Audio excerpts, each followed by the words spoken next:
that asks if you're okay with that. Please make sure to hit the button that says that you want to stay, so you can enjoy the panel. So prior to beginning, I'm just going to let you guys know a few things. We have all of the attendees. You will be muted, and we will not see your video for this program. We already have about 200 people joining us. And so just to cut down on any distractions, we have our panelists and our moderator highlighted. And so we won't be seeing the attendees today. We would love to have you engage with us via that chat box. And as I mentioned that, feel free to write in where you're from, where you're joining us from, why you joined us. We had a great response to this panel on moral injury, and definitely curious what folks are looking to get out of this, maybe what prompted you to register in the first place. Let us know if you are a Velitan, an active military member, or if you are a family member of someone in the military. We love to see what community and connections we're making. As well as another way that you can engage with us is by asking questions. If you want to use that question box, you can also, if you click that question box, write in your questions. If it is something that we can write back to you via text, we'll write back to you, and some we will hold. And our moderator, Anissa, will be able to facilitate that conversation with some of our panelists today. For CEs, you will have to attend the entirety of this CE program, and you will get an email to the email that you registered with after the program with the program evaluation. You must complete that program evaluation and submit it by this upcoming Friday, October 1st.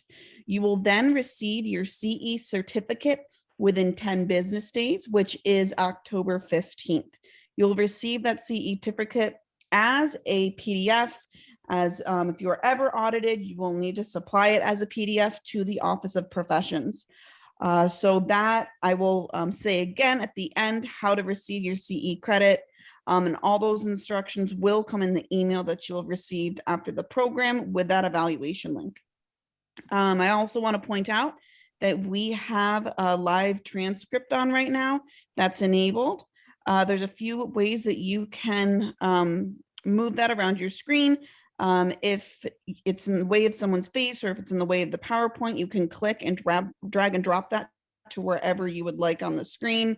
If you want to hide it, just click that caret next to live transcript and select hide subtitle, or you can click view full transcript. And for me, that pops up on the right-hand side of my screen, and I can view the full transcript. So without taking up much more of our time, I'm going to hand it over to Anissa Leonardo for our panel today. We will start with a primer and then get into speaking with some of our panelists as well. So thank you so much, everyone. Thank you, Amelia and NASW. We're really looking forward to offering this program for everyone tonight. I just want to do a screen share here. Let me make sure I'm able to do that. Amelia, you might have to co-host me. Oh, okay. Oh, wait, I think I can. Hold on. Let's see if this works. I think that worked. Can you guys see this? I co-hosted you anyway. Okay, perfect. All right, so basically, the best part about this training is the part with the panelists, who we will speak to shortly, really to get their personal accounts and experiences and insights regarding this topic, especially a topic like this, because this is not in the DSM, right? This is not in a textbook. Moral injury is a concept that came about a few years ago, specifically with regards to veteran populations, although it can apply outside of veteran populations as well. People can experience this, and it is something that you can see clinically, right? So if you're on the line tonight and you're a clinician and you're thinking, does this apply to my patients? Probably it does, is the answer, right? So hopefully you'll get something out of this, one, with regards to the concept of moral injury, and two, with regards to improving competency when working with veterans who might experience moral injury, right? And that's really what our focus and what we want to get out of this tonight. So that being said, you're gonna hear firsthand experiences and firsthand insights, like I said, from veterans themselves. I am not a veteran. I'm an educator. I'm an art therapist. I've been in the field for over a decade working with veterans. Had the pleasure and the honor of working with veterans clinically and knowing them personally and as colleagues, and have learned a lot from them, specifically with regards to this topic and others that have to do with things like PTSD and identity and service. So I don't want to take away from the fact that their perspectives are probably going to be the strongest part of this, but I do want to set you with some educational framework first. So I have a few slides I'm going to go through rather quickly for about 20 minutes, because if you're on the line and you don't know what this is, you might kind of get lost if we just jump into it with regards to the panel questions and hearing from them. So bear with me for about 20 minutes. I will get through this material and kind of give you a foundation to launch from. So you're getting kind of like part 1 and 2 of the training right now. So this is kind of the basics and the foundation, and then we're going to go a little bit deeper. Okay. So panelists, stand by. We'll tag you in soon. So real quick, just if you're on the line, you don't necessarily have to use the chat box for this, but I want you to think about characteristics you feel veterans embody. If you do want to use the chat box, go for it. I always keep an eye on it throughout the presentation, and it's kind of interesting to see what people say. Hey, Gina. Yeah, I see some familiar names on here. Great. So I got the chat box in front of me. Does anyone want to dare, a few responses here? Strength, bravery. Keep going, guys. What do you think? Loyalty, honor, reliable, organized, resilient, anger, frustration, discipline, patience, professionalism, valor, humility, dedication, selflessness, masculinity, being guarded, displacement, neglected. I can't even keep up. This is great. Pride in country, sacrifice, bravery, responsibility. Okay, you guys are great. I'm going to stop reading them, but you get the idea that there's really a mixture of responses here, and I like that. I like to see that. So we see that it's not all positive, it's not all negative, and some of it is in the gray area, right? So that's really what we're gonna look at, because some things that we see clinically can seem really negative, especially with veterans. So I've worked with veterans, like I said, for a long time, and what do I get to see clinically? It's usually kind of the darker side of what they go through and the sacrifices attached to service, and thereafter, right? Because there are sacrifices when people come home as well. But I see post-traumatic stress, addiction and things like that, right? So it kind of paints this picture that, quote unquote, veterans have issues, which is really not what this is about. And there's so much complexity to what a veteran goes through and what their identity then becomes after service. And some of that has to do with clinical terms that we're used to seeing, and some of it really has to do with more of like what I would call an identity crisis, and that's really what we're going to look at tonight. So before we can kind of delve into that, I want to go back and say, why do you think people join, right? So some reasons people join might be for the cause, might be to get away. I wanted a career and I wanted to leave home, so I joined, right? And some are really looking for like a kind of like a bigger sense of who they are, a sense of purpose, sense of a cause. And then other people are looking for a job that works for them or that they're able to do, right? Whatever reason it is, though, and it's a great question to lead with if you're working with a veteran, why did you join? Gives you a glimpse into the importance of service to that person and what led them there in the first place. With that, though, if it doesn't work out the way that they wanted to, if it doesn't work out with the maybe intention that they had in joining, that could backfire. So some veterans with moral injury have mixed feelings about their service, right? And they might say, I served, I loved my time in, but at the same time, I might have seen things or done things that like I don't necessarily agree with and that don't sit right with me. And that's why they go to therapy, right? So sometimes you'll see both sides of that coin, and it's a can be a challenging walk with them to navigate, right? Because as clinicians, like we want to help guide people and not like impose our beliefs or our thoughts and help get them there. But for something like this that has such strong mixed feelings, usually it can be a little challenging for us as therapists to really help them get where they need to get. So a few things. One of them has to do with the divide between civilians and veterans, right? And a lot of what service calls on are things that us as civilians don't really fully understand. And I'll admit that as a civilian, there are many things that I don't fully understand about service. I can still work with veterans and help them, but much of what like someone said, guarded in the initial activity I did, because some veterans feel that they have walls up after they serve and they're not able to share necessarily with a civilian provider. Some areas that are particularly affected by this concept of moral injury is, like I said, identity, defining who you are, what your role is, what life areas might be affected by the things that you went through. Is your family life affected? I worked with one veteran who was a Marine who, he had witnessed some very difficult things in service, and then came home and proceeded to have a baby and, come home to his wife. And he really, like, that whole process should be a joyful time in one's life. He really struggled with it because of the stuff that he carried home with him. So kind of defining your role in your family based on what you've been through and some of that quote unquote like baggage that someone might carry. The author, I forget the guy's name, The Things We Carried, someone will chime in later hopefully and help me out, but it was written about Vietnam veterans and some of the things that they carry home that they had difficulty unpacking, and it speaks directly to moral injury.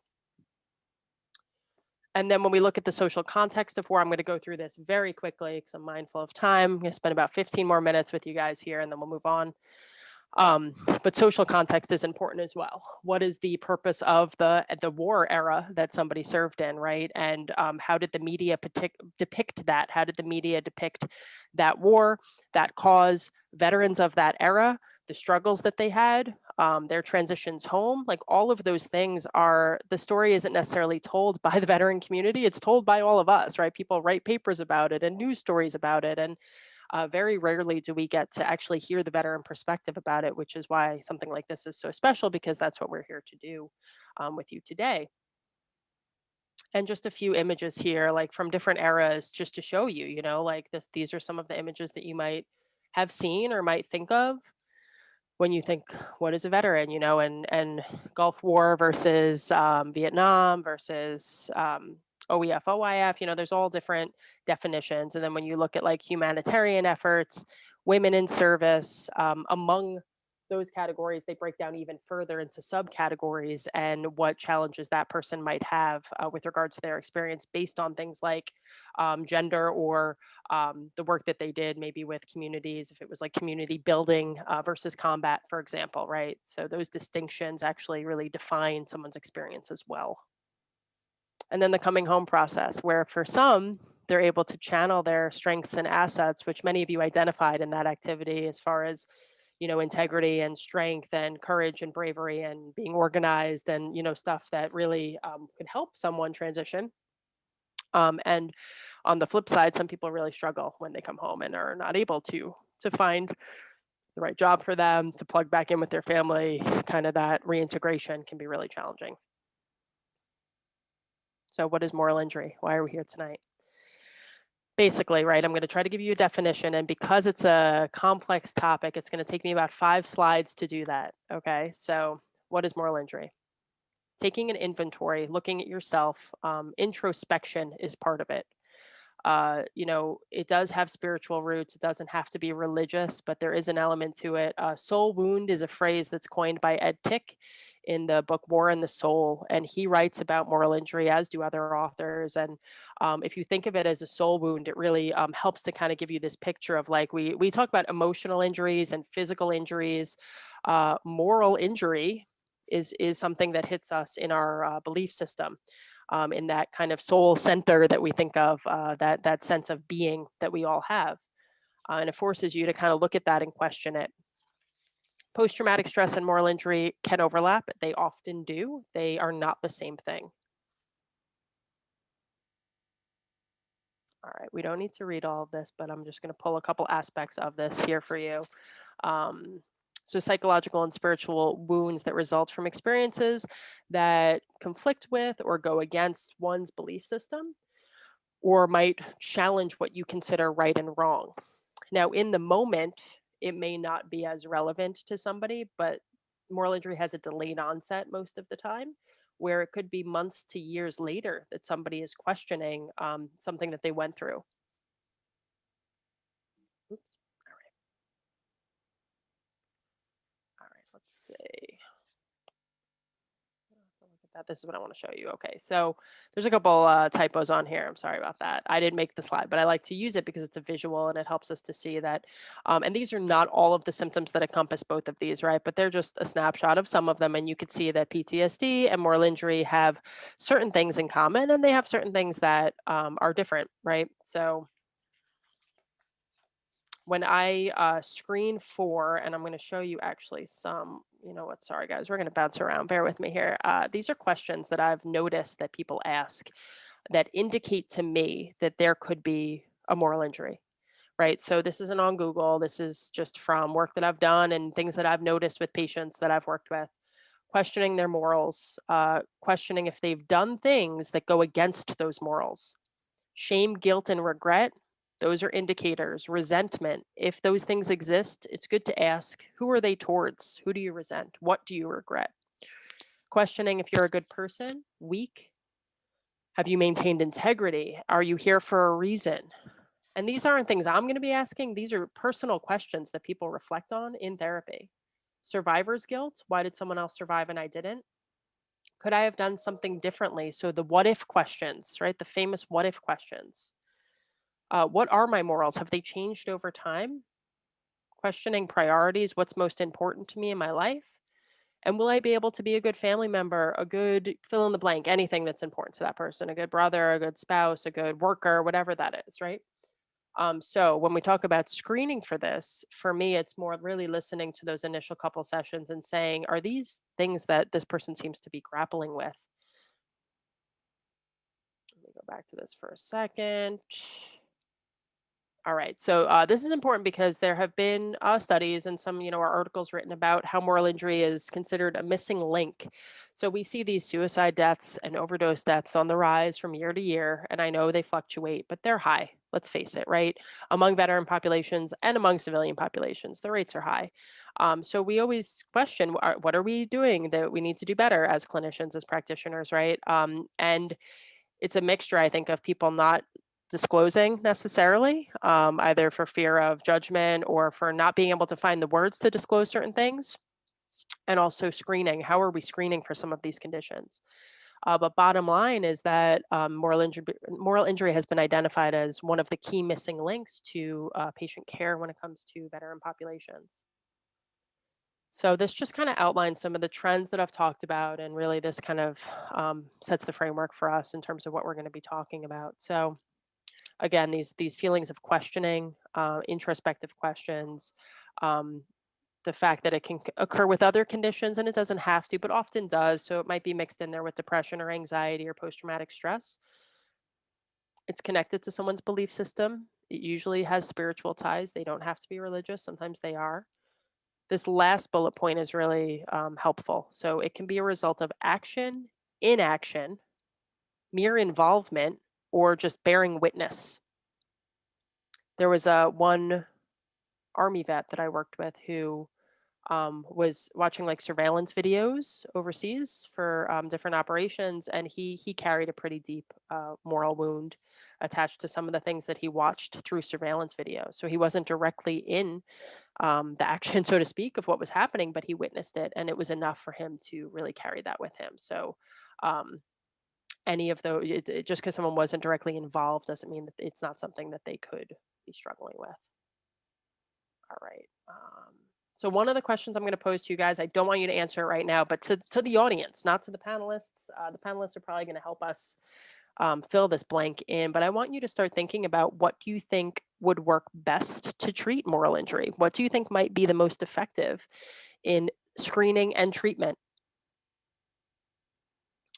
All right, so you know what, I'm going to show you these because I find them inspiring. There was a Navy vet I worked with. I like to give case examples because they speak louder than education, straight up education, right? So there was a Navy vet I worked with. He suffered from moral injury as well, and he was a photographer and created photos with quotes attached to them. He had an other than honorable discharge, which for many that have that, that in itself creates a sense of moral injury if their service leading up to it had certain implications to them. So he was one of them. Served for a very long time, ultimately had an other than honorable discharge, really struggled with that. And you could see in this quote, statistics say that I should be dead a couple times over by now. Policy says my death would not be that of an honorable man. And this is a photo of a ceremonial flower taken at Ground Zero, actually. He also had this image and then attached this quote to it. This isn't him, this is an author, but it was the quote he chose with this: footsteps. I think that's what we all want in the end, to know that we left footprints when we passed by, however briefly. We want to be remembered, so remember us, please remember us. So again, just snapshots to help us kind of think about this concept a little deeper. So I wanted to attach everyone's names and credentials and affiliations and branches of service, but I only got them from certain people, not everyone, so I didn't want to leave anyone out. So what I'm going to ask panelists now, we're going to turn this over to all of you, and I really want to thank you. Just again, personally and professionally, I'm going to recognize the fact that it's hard to be on a panel and give your personal insights, especially hard when it's a topic like this. So I really give you guys a lot of credit for kind of jumping in and tackling this with us. So when you introduce yourself, I'm not going to read everyone's bios because it takes a lot of time. You all have a lot of wonderful experiences that you've done professionally. So what I want you to do is tell us your name and your branch, the nature of your service, really, where, when you served, and then also what you do now. So what your affiliation is now. So if you could just, it really helps the audience to know who's on without me reading. So first of all, can you guys just introduce each of yourselves, and I'll call on you. So we're not all, I know Zoom is a little awkward, but yeah, that would be really helpful. Alyssa, do you want to start? Sure. Can everyone hear me okay? Yes. Okay. So I'm Alyssa Gibbons, and I was in the United States Navy as a Medical Service Corps officer from 2009 to 2016, technically October 2009 to 31 January of 2016, and stationed 2 places stateside and 1 deployment to Bahrain for almost a year. And then now I work at the VA where I get my care.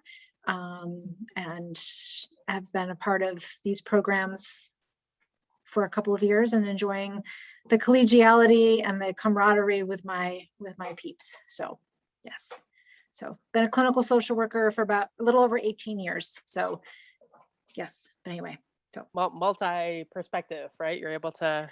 Lots of viewpoints. Yes. Wonderful. So thank you very much. Thanks, Alyssa. Brent, you're up. How you doing? My name is Brent Russell, and I'm an Army veteran. I served from 90 to 92 during the Desert Storm era. As of today, I'm the Director of Peer and Veteran Services at the Mental Health Association of Nassau County. And in my Veterans Department, there are 2 pieces to it. One is obviously the PFC Drive Peer Support Project. And the second part of that is the Veterans Health Alliance of Long Island, which is a group of different organizations that work together to serve veterans. Mr. Check. Hey there, honored to be here today. I'm Chaplain Carter Check. I'm a clinical mental health chaplain with the Eastern Oklahoma VA healthcare system. I am an Army vet. I was not a chaplain in the Army. I was a 19 Delta Cavalry Scout serving from 95 to 97. I am an individual who has walked through and continuing to walk through many adverse childhood experiences, as well as traumas connected to my service time.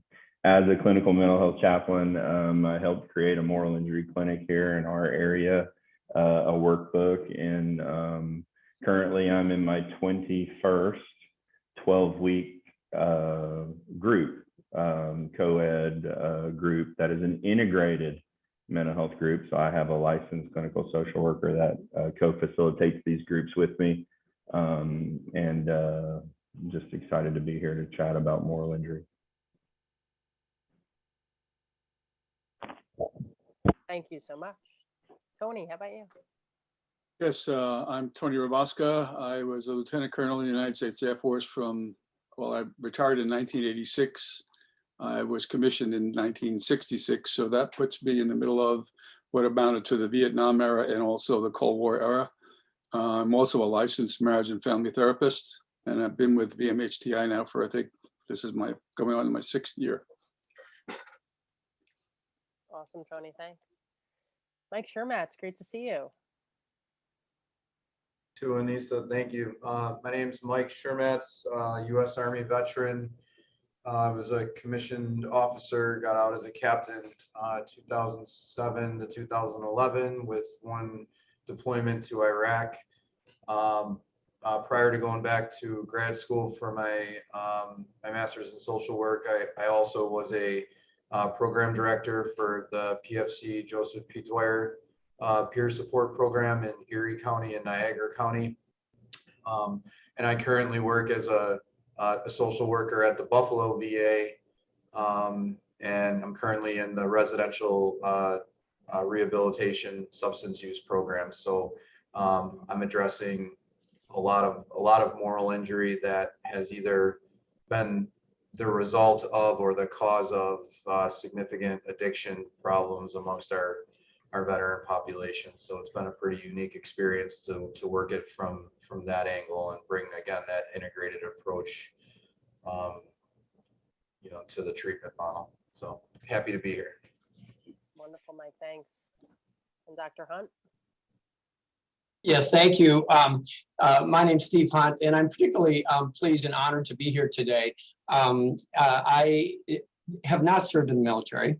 I've worked for the VA for 25, going on 30 years.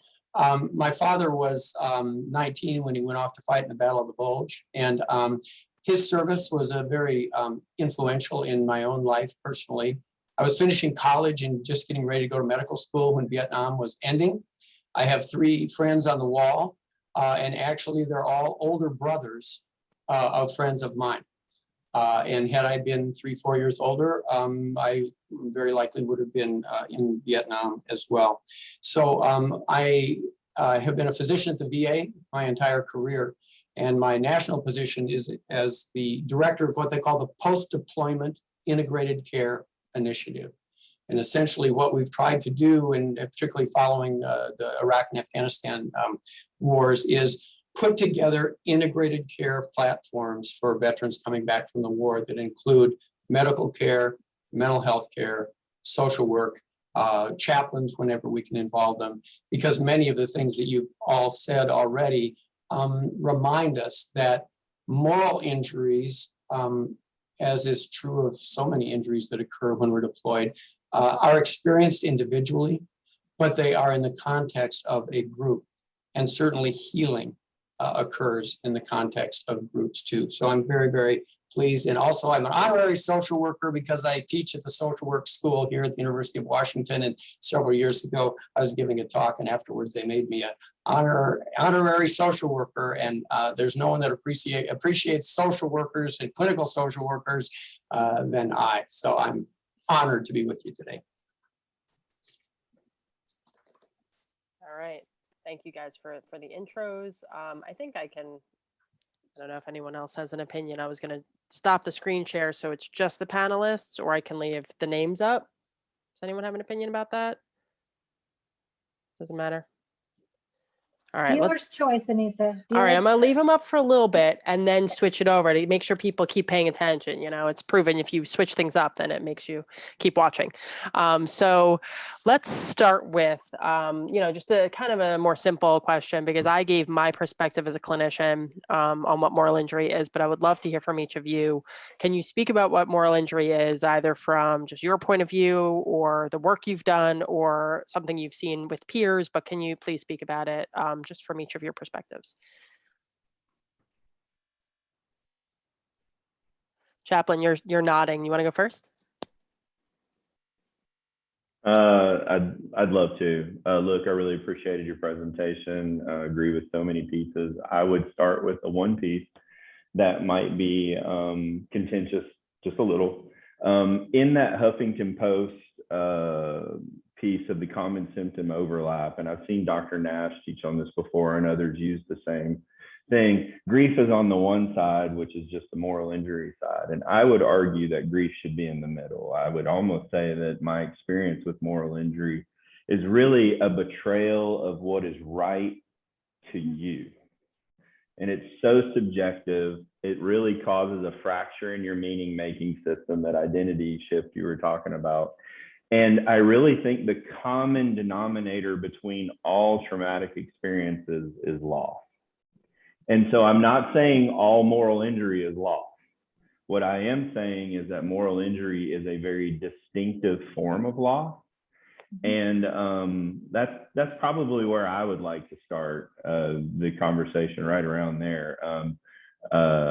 I love the perspective of mental health providers and behavioral medicine providers in this area, especially when we're not trying to gain ownership, but we're really trying to understand to help people. Because let's be honest, most of the research you looked at, and you said, is what started around 2008, 2009. It's so new, and it's really focused around trauma, usually combat trauma exposed veterans, because it's how it keeps getting picked up around the PTSD treatments and therapies. And I would argue moral injury is probably causing more suicide deaths today than any other traumatic experience we could think of.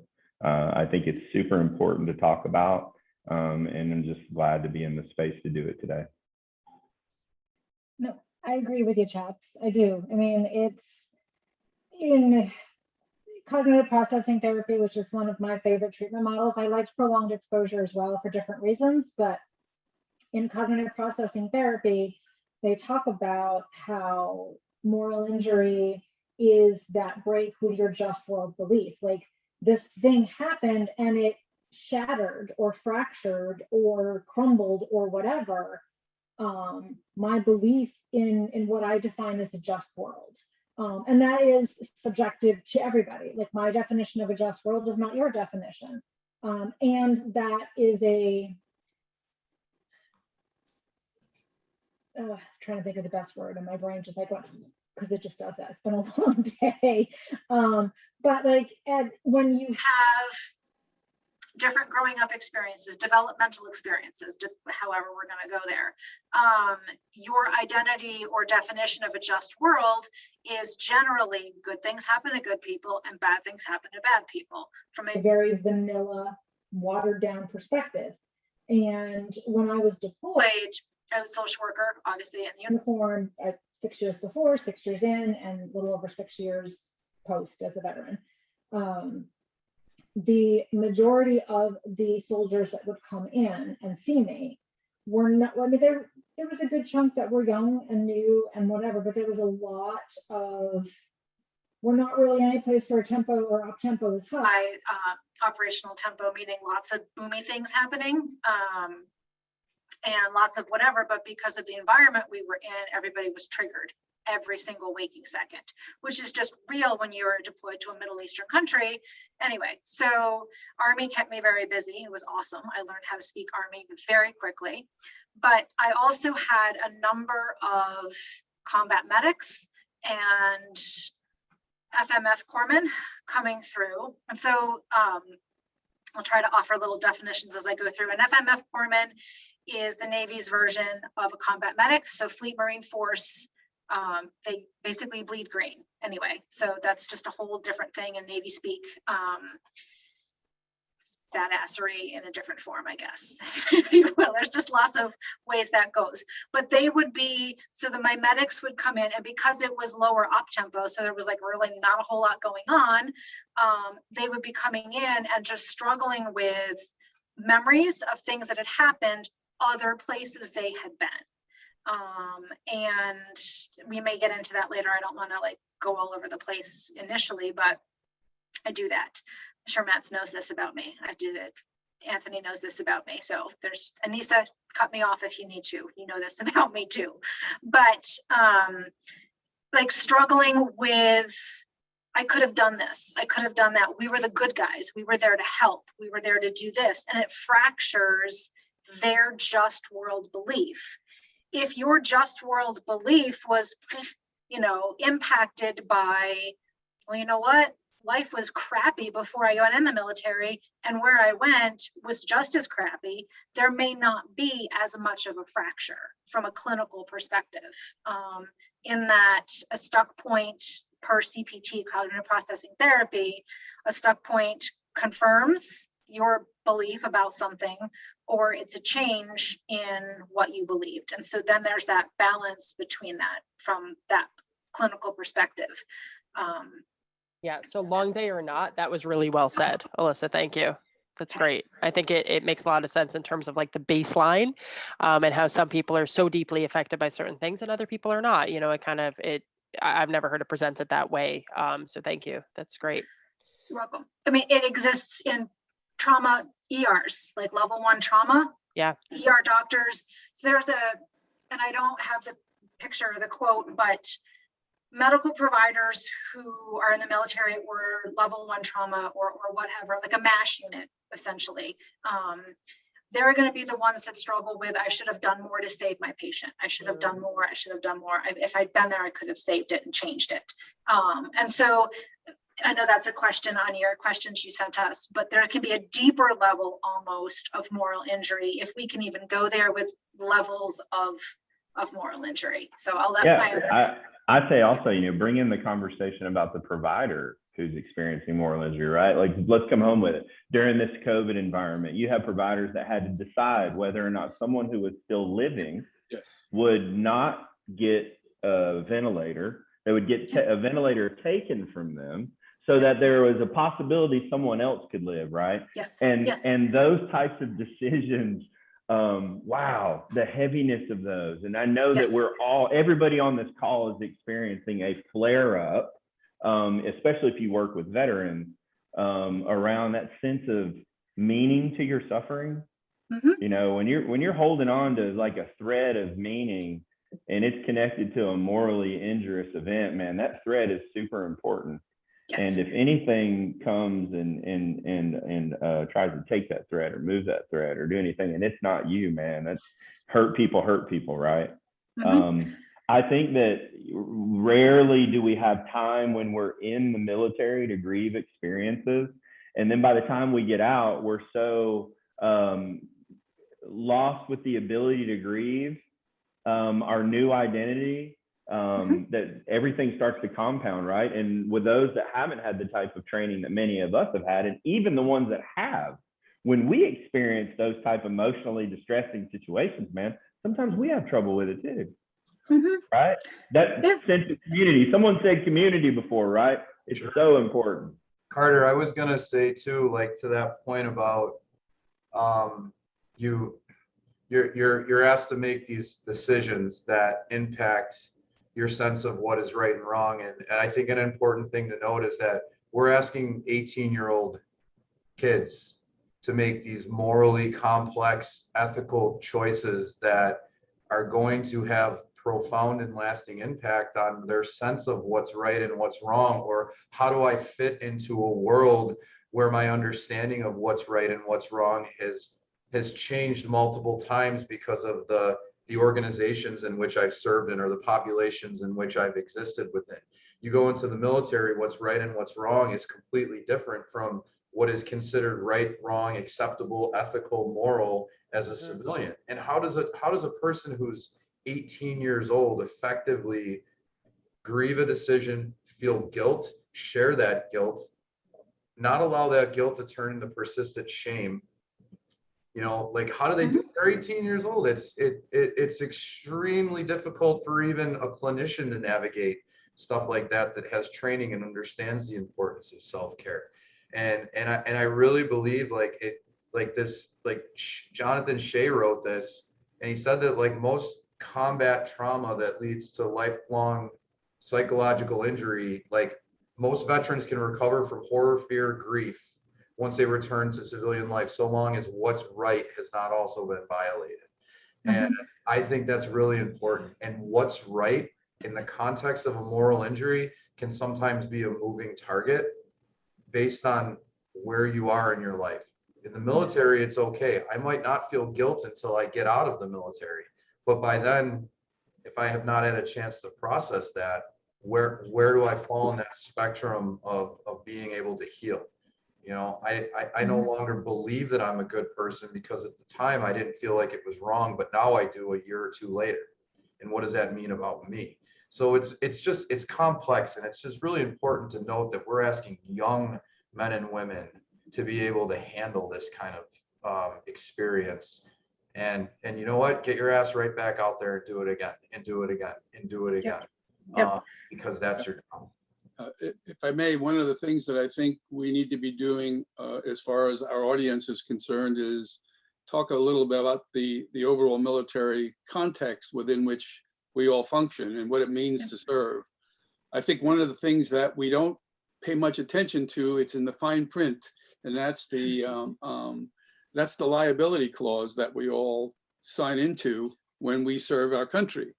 And I think that's an issue that needs to be explored in terms of the degree in which we are at risk. For instance, in my career, I was mostly in air defense, and I was stationed in places that were pretty far away from direct contact with any kind of enemy. The one issue that clearly could have been an issue would have been the use of or the release of nuclear weapons. That would have really been a major moral challenge to deal with. However, when you look at these young kids, as Mike was just talking about, they're face to face with it. And I came across a quote that I think is pretty much codifies what we're talking about. And it goes as following: be too careful and you could die. Be too aggressive and you might not be able to live with yourself. Mistake the foe for a friend and perhaps die. Mistake a friend for a foe and die inwardly. To me, that is the essence of what these young men and women who are directly involved in combat are at risk of dealing with. Tony, that's incredible. Yeah. Can you tell us where that quote is from? Yeah, it's a fellow named Phillips. This is back in 2010. Phillips. Okay, thank you. I would add in there that society has an often misunderstanding of what the military does. And that may be a very loaded statement. I grew up in a military family. And when I was commissioned, I knew what I was doing. I knew what I was signing into. And that's a big difference with this era, with our era, in that we have a choice to sign on the dotted line. And there is inherent risk in doing that. And as the decision that you make, not lightly, but like, okay, yeah, this could happen. And that's real. And when you're not able to make that choice, then whether or not moral injury,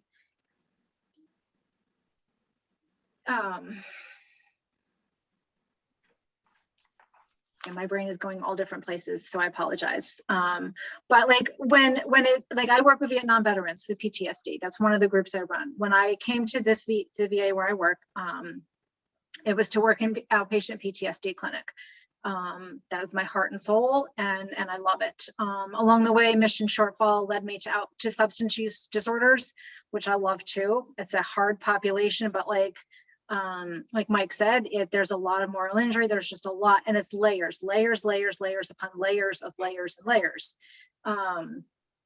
And when you're going through all of these layers, it's being able to attach meaning to that for folks. And I have Vietnam veterans who struggle with survivor's guilt. And I would argue or wonder if that is not a precursor or predecessor or whatever the proper term is to moral injury. Much like PTSD now has its name, but 100-ish years ago was different things: shell shock, battle fatigue, war neurosis. Like has moral injury existed with different names, and we've just called it something different, and this may feel more socially acceptable.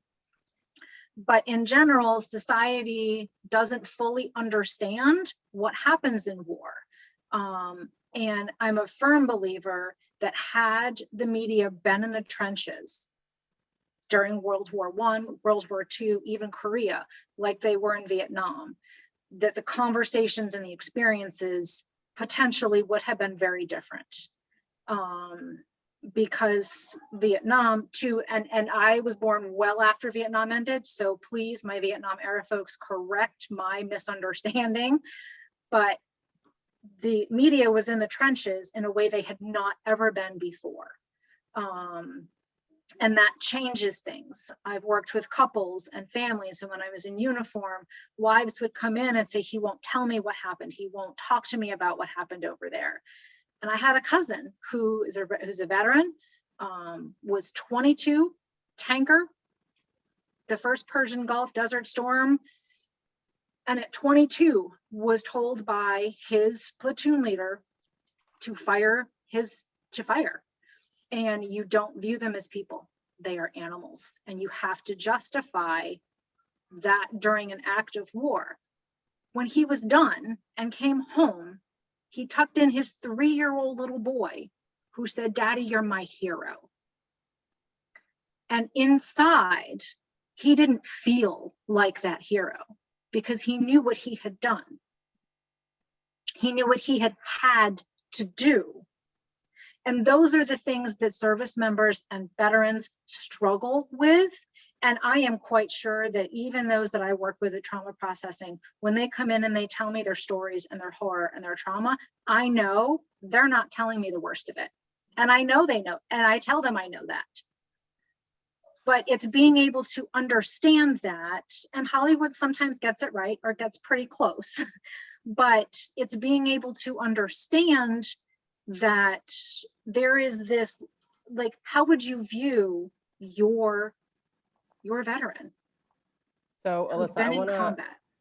sorry to jump in. I want you to keep going, and I want to ask you to start, and then others as well. Do you feel that it's hard for people to find the words to describe this if they're coming into a therapist, let's say, and this is eating away at them? Do you find, like, you brought up examples of different phrases, but you're not necessarily, I mean, I know I work in an inpatient rehab and people come in, this is not at the forefront. They're not saying, "Hey, Anissa, I have some moral injury going on and I have some spiritual conflict and I did some things I don't agree with." They're coming in saying, "I got addiction and some depression and help me out with that," right? But underneath very often are these concepts too and these trends. So Alyssa, I think it's partly what you're getting at. Like, do you find people find it hard to describe it if they're feeling that way?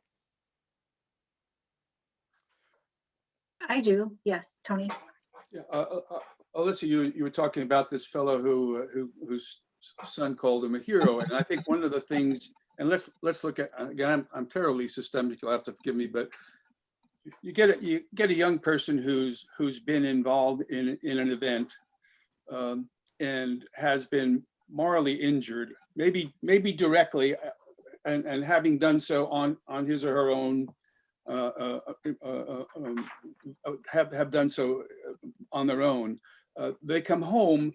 We use the word hero all the time in our culture, and to me that just piles on, you know, the issues affecting some of these young people who really are terribly injured. And I think we need to, you know, really pay attention to that. Along with thank you for your service. I can't tell you how many veterans that I've worked with that they don't want to hear that. They just don't want to hear that. It again is something that is a dramatic confrontation for too many who have served, I think. Tony, I was gonna. I'd like to say that part of it being hard to describe and to communicate what's going on is with an individual who suffers from more injury, because some of us suffer with it for years without saying anything about it. You know, Alyssa, you mentioned Vietnam veterans, and so my world is a little bit more on the peer side of as opposed to the clinical side when I see individuals who suffer from more injury. And a big part of it being hard to communicate has to deal with the shame that's connected to it. It has to do with the guilt that's connected to it. And so one of the things, I forgot who it was, I think it was Carter who spoke about it, you know, healing comes in a lot in the form of being in a group. And so in these peer support groups, you know, where we have individuals who can identify with each other and who can talk about, you know, their hurt, right, and their pain and their confusions and their why. You know, it's a beautiful thing to watch, number one, but it's a great atmosphere for an individual to be in. I'm talking about that group setting, that specifically the peer group. And I'm a firm believer that when individuals receive help, it can come from either the clinical side, and it can come from the peer side. I believe on both sides, and I actually believe that both sides together make a complete treatment. Brent, I was going to jump in real quick and add to that too. We've said a lot about combat. Moral injury is suffered by a service member regardless of whether or not they've served in combat. And I would argue the point that, you know, when we look at statistics and we see PTSD service-connected claims comes statistically more from non-combat veterans, what are we looking at? Right. And I think that's really where we see, like, this is something existentially, like they didn't have the opportunity to go to war. And what does that mean to them? What kind of meaning making has shifted for them? I signed up to do this and I couldn't do what everybody else did. And then how do you come home and live with that? And, you know, I just think I just wanted to add that to it, because you're going to see a lot of people that you want to talk about shame. They don't feel that they deserve to feel the shame that they, like, what do you do when you have shame and you don't feel like you deserve to feel shame? What are you left with? I don't even know how to describe that, but that can be a lot of what people experience that didn't have the opportunity to deploy or got injured and were forced out of the military, you know, for various reasons. We see a lot of that. So it's not just combat, it's both. And I think that's where moral injury and PTSD really dissect from each other, is that it doesn't necessarily have to be combat related. And we get a little too wrapped around the axles on combat being this prerequisite for like suffering. And I don't believe it to be the truth. And yeah, I can't say enough about the group dynamic in the sense of community and common humanity and the healing process. It's essential. Yeah, and that confusion piece, and I'm just going to take 2 seconds. That confusion piece, which I think is a barrier as well in communication, but the power of being able to identify with someone else is, I think, is so powerful, because I don't know about you, but there's been these moments in my life where an individual has spoken and has put words and has put color to what I'm feeling, which I had no idea what the heck that was. But there's a word for it. There's a definition for it. Isn't that so validating, Brent, when that happens? Yeah. And you're saying that happens within groups or like one-on-one communication? Both. Yeah. I think more in group. Yeah. That's my experience, because what happens is you have an individual who has the courage to talk about their confusion, right? Like, who wants to, how do you even describe something that you're confused about? You know what I mean? But the individual who has the courage to talk about some things that they're shameful about may frame that for somebody else. I think the beauty of a group dynamic is you automatically isolate the opportunity for someone to hurt you intimately one-on-one, which is something that everybody's terrified of. You know, I mean, if I share this about myself, if I open myself up to you, what are you going to think about me? That's that ultimate foundation of shame, right? I really think shame has a language. I think it's like rumination. And when you hear that rumination, there's a possibility that person could suffer from an injury like a moral injury.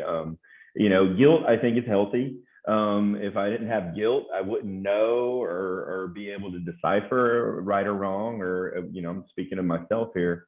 Shame is a different element. Shame takes ownership in a different way, to the point where I'm less than, I'm unworthy. I am, you know, unlovable, broken. I can think of a million words to put in there that someone might describe, just like we did earlier, describing veterans, right? I think the real challenge with moral injury is because it's not in the DSM-5, because it's not diagnosable codable, because You can't really run after symptomatology when you're looking at something like moral injury. If we don't come at it from an integrated approach, I think we're really, I think we're missing out. You know, I'm a chaplain that works on a suicide prevention team. I would say the majority of the veterans that find themselves in our moral injury clinic are high-risk vets. They're high-risk people. And what does that mean to be high risk? Well, you're thinking an awful lot about ending your life. Why are you doing that, right?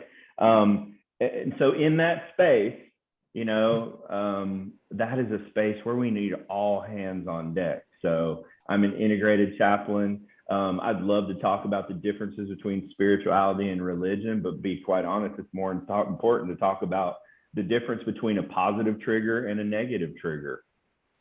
It's more important to talk about, you know, in differentiation, is moral injury a religious injury? It could be. It could be. It's subjective like that, you know? I definitely think you know, whether you've been perpetrated or you're a perpetrator, or whether that betrayal piece is the piece that you're really suffering from around moral injury, maybe you betrayed yourself or others, right?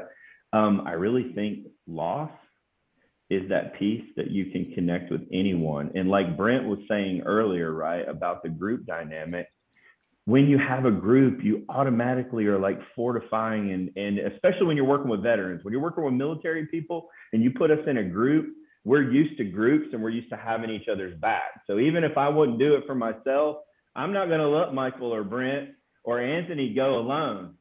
I'm going to carry him if I have to. And I really think that moral injury operates, if you look at spirituality like the unseen skeletal structure inside of an individual that has the ability to hold them up, just like their natural bone structure. If you're walking down the sidewalk and you pass someone who had a compound fracture, you wouldn't be like, oh, it's compound fracture, hope you find help. No, I mean, I'm ripping off a belt, I'm making a tourniquet. This is an emergency type situation. Somebody's bone is hanging out of the flesh, right? People who suffer really suffer from moral injurious events. They're walking around with compound fractures, and we have got to work together to be able to identify them, because many times we walk by and we're just like, you know, we're walking by dead people. I hate to be so graphic, but it's real. And so I hope that through this type of work, this type of collegiality, we can really find some space to work together to help save lives. That's really what moral injury is about. It's upstream suicide prevention work, without a doubt. You know, Carter. Love language all over the place. As a clinician, you are speaking my love language. Like this is like, we need to talk back channel because this is my jam right here. But spirituality, yes, it is that injury to who I am as a person. And so spirituality, like when I talk about that in my recovery groups, in my work, it's your injury to your person, to your sense of self, to what you're born connected to. And sorry, I like got all kinds of, like, this is just, I love this anyway, but like, yes, it is upstream suicide prevention because that thing is missing, that sense of camaraderie, that sense of community, being seen, being heard, being understood. And that's where I love my peer folks. Like I love the work that Brent does, that the Dwyer program does. Absolutely love it because it is critical. In our book club that meets once a month, we're reading Warrior by Shauna Springer, Doc Springer, and she's amazing when she talks about how peers just make such an important value. And when as a veteran, I don't always, my vets don't always know I'm a veteran because I take my badge off when I get on my desk because it just gets in the way. But once they know, and they're like, oh, here she comes, she gets it, she's gonna see it, and she's gonna call me on it. And they know when I drop an F-bomb in group that I'm like right there in the middle of it with them. And it's, yes, the power of belonging. So Diane, yes, sorry, I'm like seeing the comments and all over the place, but it's being able to be part of something larger than yourself. And when we're talking about moral injury, it's understanding that injury that impacted that something larger than yourself. And being forward deployed, you know, I mean, literally half of, and I would joke with my BCs, I have battalion commanders for the ADA, that was where I was. And I'd say half of your people are going to see me for PTSD because there's nothing happening. And the other half of your people are going to see me because they're frustrated that nothing's happening, because this is their first ever anything and they want to fire off missiles. No. Let's, and the half that want the missiles to be fired, or that want the missiles to be fired off, are going to be fighting with the half that have seen what happens when the things go in the sky. And they don't want that. And so there's going to be this dynamic that happens, and they would like, no. I'm like, yes. And then 2 weeks later, when it started to happen, it was real and it was there. But it's being able to understand that moral injury, was it you, Mike, or you, Brent, talking about like the things done or not done? I think one of you, somebody, maybe it was Tony. Like, if I didn't deploy, if I didn't do this, if I didn't fill this image that I as a person have of being in uniform, then people call me a hero or thank me for my service. And maybe I stepped off the curb wrong and hurt myself in boot camp or in pre-deployment workup, and now I can't go do the things. Or I'm in the rear detachment, and I'm just sitting back here shuffling papers, hoping somebody gets hurt so I can go over. Like, there can be all these different layers, and anyway, so. It's great, Alyssa. I know everyone wants to keep jumping in, and I don't even want to say anything for the next hour, but I want to keep the conversation shifting. So don't let me stop you guys at all, but just piggybacking on what Alyssa's saying again, that idea of like the bigger than yourself type of thinking, and we're defining it really well as the actual concept and the actual injury being something that occurs that's bigger than oneself. So I have to flip that coin over and say, help us. How do we treat people that come to us with this? How do we treat them in a way that is bigger than themselves, right? Because I found that the treatment has to mirror that. The treatment has to be relational. It has to occur within relationships with you as the therapist and with their peers. It has to be huge. It can't just be, a few CBT groups to correct the way they're thinking around their moral injury. It has to be deeper rooted than that. Not to say that CBT groups won't help and talk therapy won't help. But what I found, and I have my own opinions about it, but I'll withhold them, is just the services really need to be a little bit more layered and deeper and bigger than what you might think of as like a standard practice for treating a different type of condition per se. So I want to shift us a little bit and just ask the panelists your thoughts on that.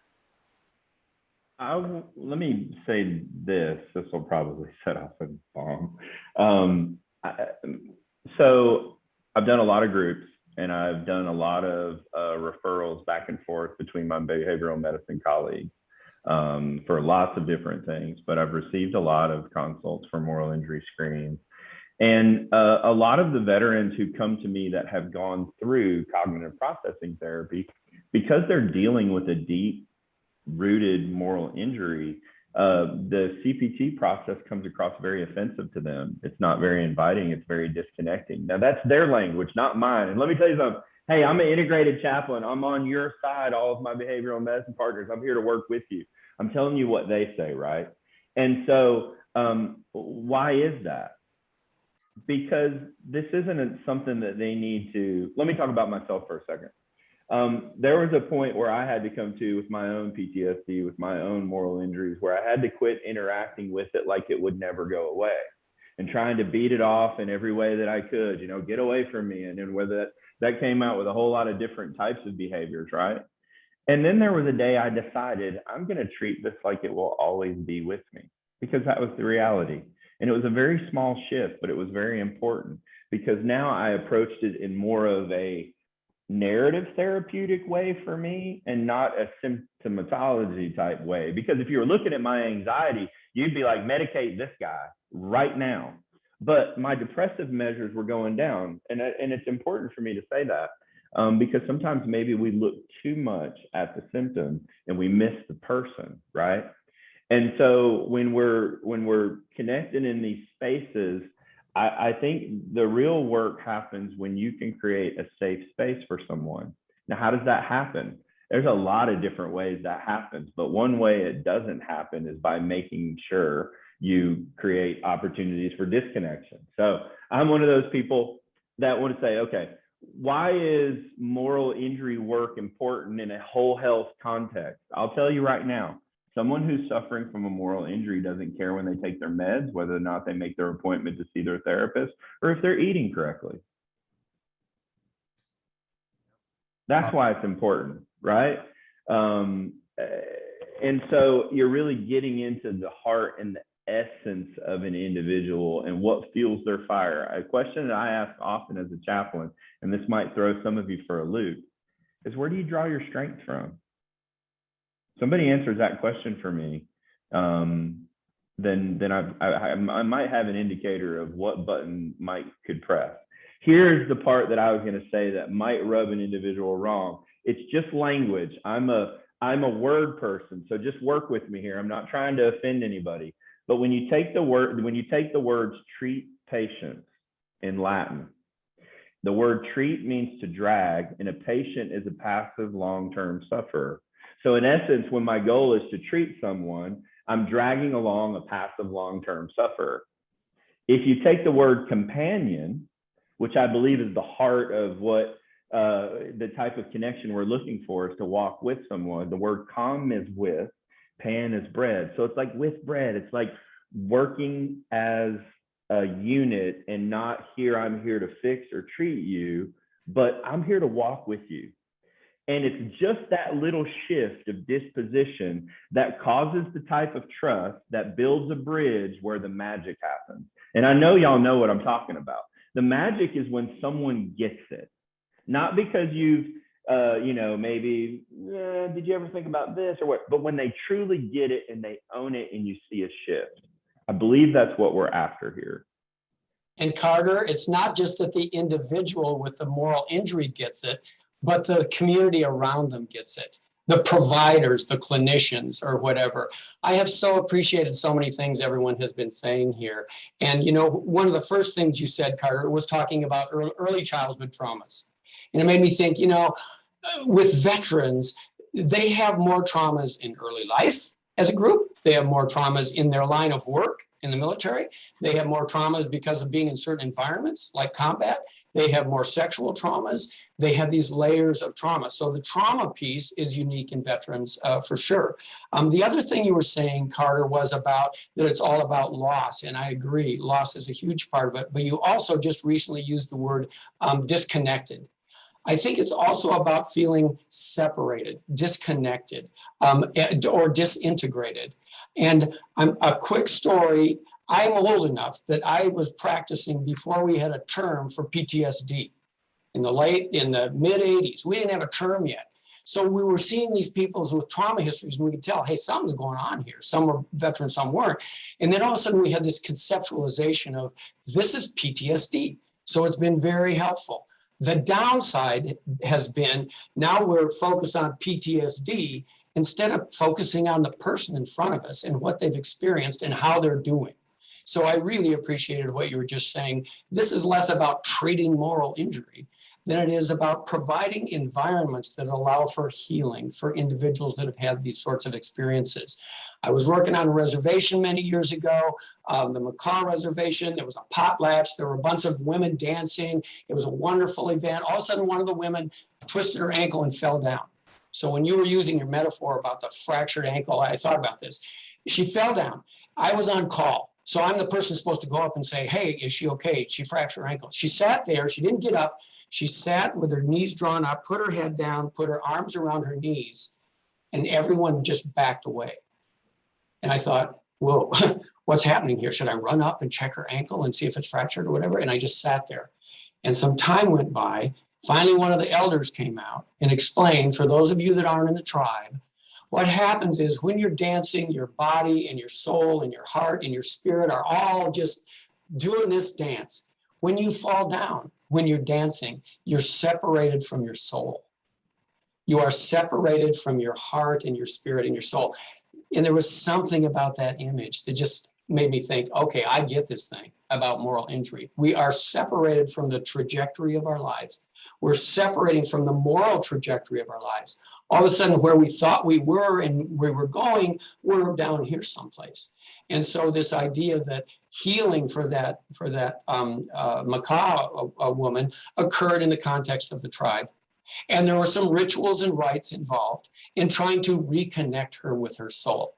So, you know, I know that sounds maybe kind of woo-woo or whatever, but Alyssa, when you were talking about other cultures or other eras where we could learn about this stuff, that's where I learned, I think, about what's really going on here and what we need to do as communities, care communities, peers, like you're saying, Brent, you know, families, everything. How do we create environments that allow for people to kind of reconnect with the trajectory of their own selves, their own souls, their own spirits? So everything you guys are saying, this is fabulous. And, you know, and veterans and their service in the military, it's set up to do this because you are so team oriented, you are so committed. You know, you would die for the person next to you. How much commitment could there be more than that? So that's the nice thing, Brent, when you talk about peers, when we talk about groups, when we talk about veterans, the women veterans programs, that's where they get their power from each other, listening, connecting, and moving forward together in their healing. I mean, when I was leaving the Navy, there was no place ever I could imagine being because these are my people. Like, this is my hospital, they're my people. And my mission is to be an advocate for my people. And that's it. Like that's just it. And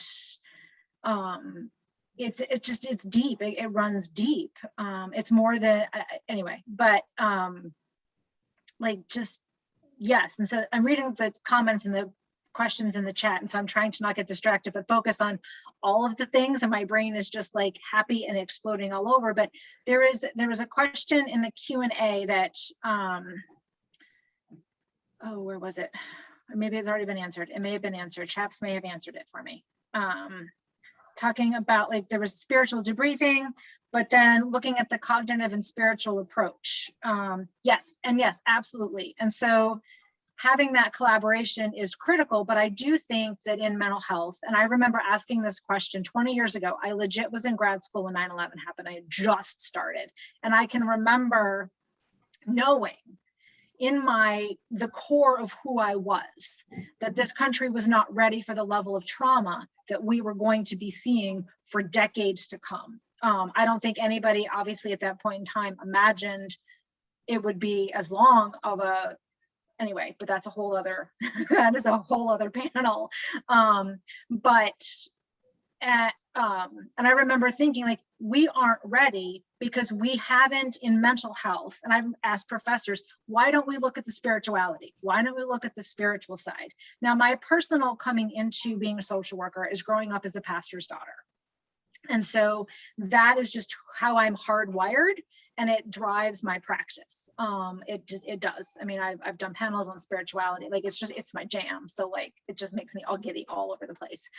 But being able to look at the person from a holistic perspective, and within the VA healthcare system, they're rolling out or have been doing the whole health program. And I love it because it is integrated, and it just is like biopsychosocial, like Hubsy, like you name it. It is everything that is social work, like rolled into a big happy graphic, Venn diagram and all.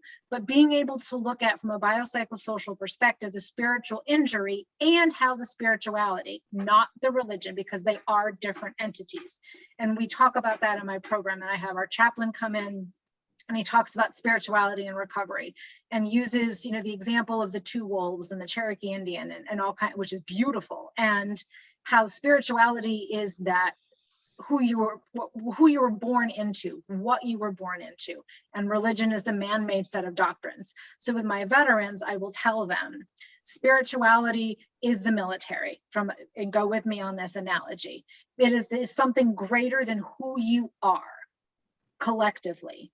And from looking at it from a religion is the branch, because there's going to be a defined set of doctrine and mission and specificity to your religious belief, if you will. And so many of my veterans come into our clinic and we do measurement-based care. So we're doing the brief addiction model. And I'm asking them if religion or spirituality is a source of support in their recovery. And when they pause, I know this is something we need to address at some point. Even if they're like, nope, not at all, atheist now. I know that there is a hurt that is in there, and that if they are willing to let me sit with them in that hurt, and they're not always, that's just real, that when we can get to and through some of that, even if it's just a little bit, that's where the healing happens. Because that, and so Dr. Hunt, the visual you gave me of this woman and this, and just like she was reconnecting all of that. And that is our job as clinicians, is to help reconnect our people to who they were. Alyssa, there's we said soul wound, and I think the interesting part about a soul wound is that, and how it manifests in like trauma, your soul wants to be heard. Like, and when your soul wants to be heard, like that's an ache within you that doesn't stop, right? And when your soul finally is able to be heard, the relief that is experienced, and I mean, like all of us that have run groups, I mean, you see a physical change in people that unburden themselves in a group by allowing their soul to finally speak that pain that we've been holding in. Like your soul's not going anywhere, right? That's why I like, Carter, I like what you said. I'm gonna live with this for the rest of my life, because my soul is a part of me until whatever happens when we move into the next phase of our being, after life, right? And even beyond. And your soul is not going to stop wanting to be heard. And if you cap it, you're going to experience suffering. And that's like, somebody asked about thwarted belongingness. And it's just this belief that it comes from withdrawal, and thwarted belongingness attaches to perceived burdensomeness, that like people can't handle what I have to say. And I no longer belong to a community. And that's where, if we can allow these groups to come together and peers can create these spaces where it's like, no one even has to respond. Just let somebody talk and just exist in that moment with them, and that healing will start to happen. Absolutely. Yes. It's magical. So how do you reach an individual who doesn't want to be reached? I sit with them. Or how do you reach an individual who's not ready? I sit with them. How do you even reach an individual who doesn't know? I sit with them. So some of the things that we do in Nassau County is we put on these events, right? So we fundraise and we get these monies and we put on these events because we know veterans like to fish. We know veterans like to eat. We know veterans like to go to movies, right? We know veterans like to go to sports games, right? So we put these things on, and right. So the individual, so the what's that saying? When the student's ready, the teacher will appear. Right. I'm not talking about those. I'm talking about the other people, right? The other part of the population that needs help, but there's some barriers out of there. So what we do is we engage these individuals, right? And that's one of the first things I learned as a social worker, right? Is engagement, right? Like you have to start that relationship, and it needs to be based on trust. It needs to be based on transparency. It needs to be based on some of these core virtues, right? And so that's where me and my staff kind of concentrate. And a lot of times, individuals who we engage come to our groups, right? And a lot of times, individuals who we engage, they get that aha moment that maybe something is wrong, or maybe I'm just a little curious about what I could get to kind of make myself feel a little bit better. And I think that goes to your question, Anisha, about how to address treatment. And that's some of the things that we do. And it's you know, it's been pretty successful. At the very least, what we've created on one of these events is just is a good time, right? But that's more. It's more than that. So Brent, you're doing it.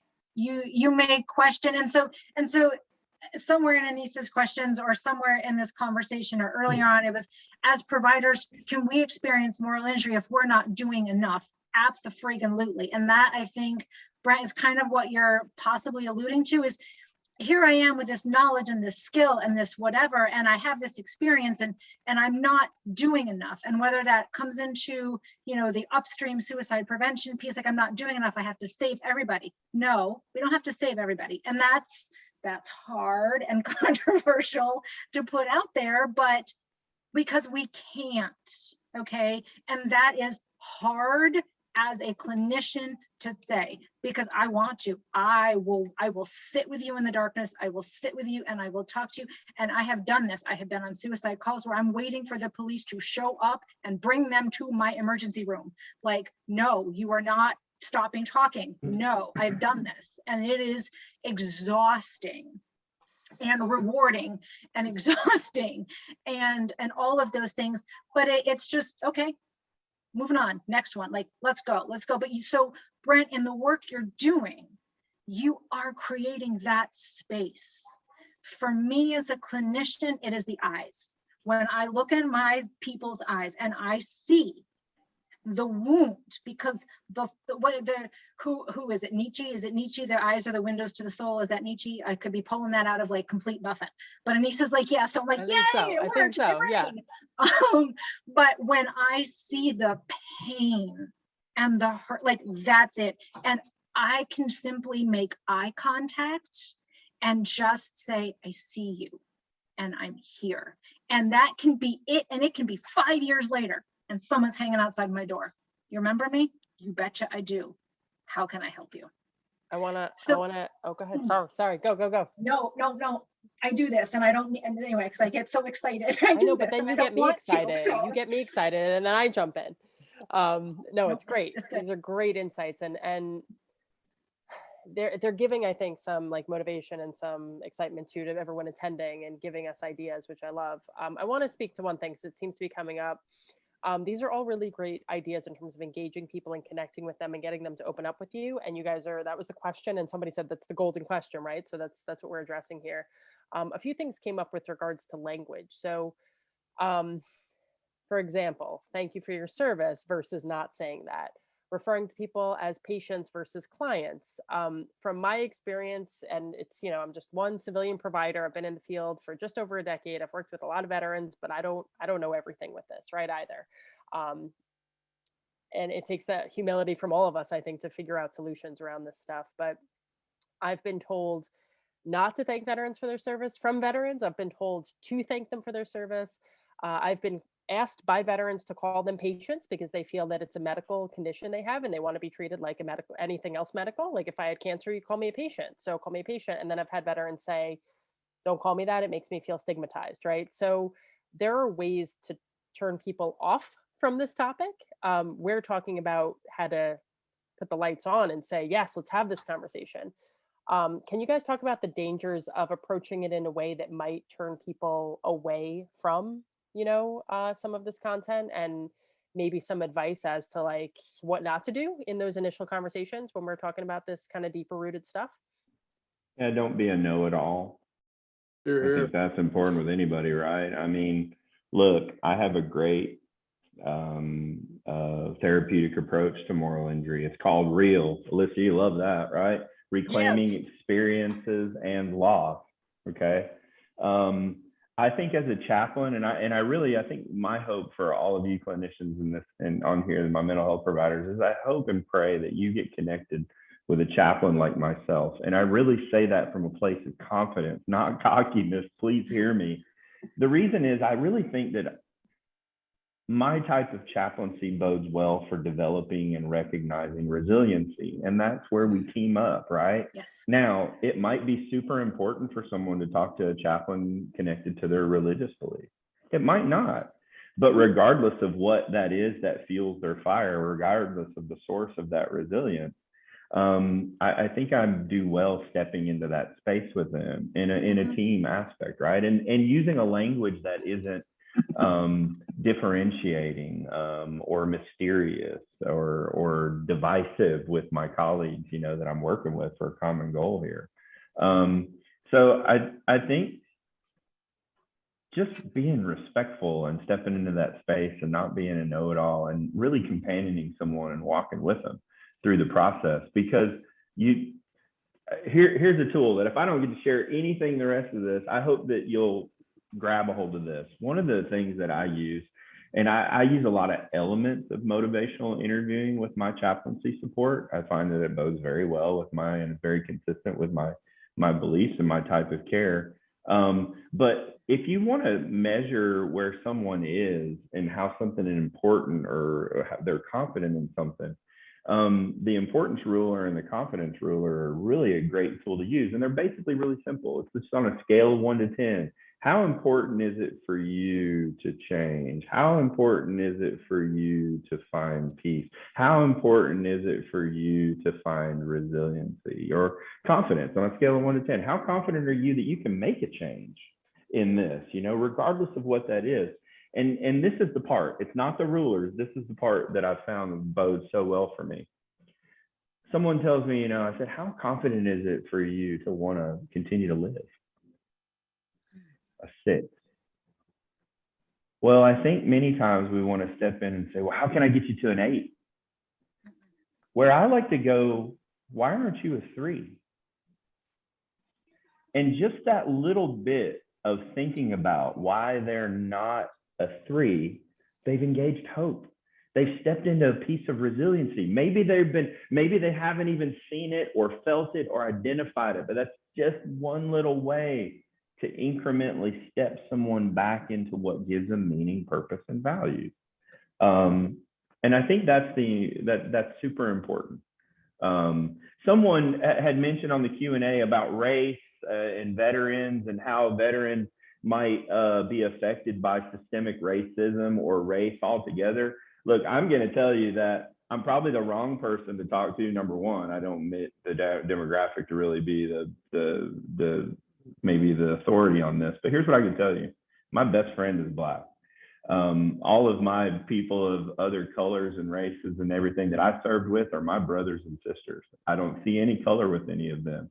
So the military veteran aspect, depending upon individual experience, is going to affect that answer. My experience is that going into the military made me more aware of race and made me more apt to be able to connect with those who are different than me around that. I don't know if that's everybody else's experience on this panel, but that was mine.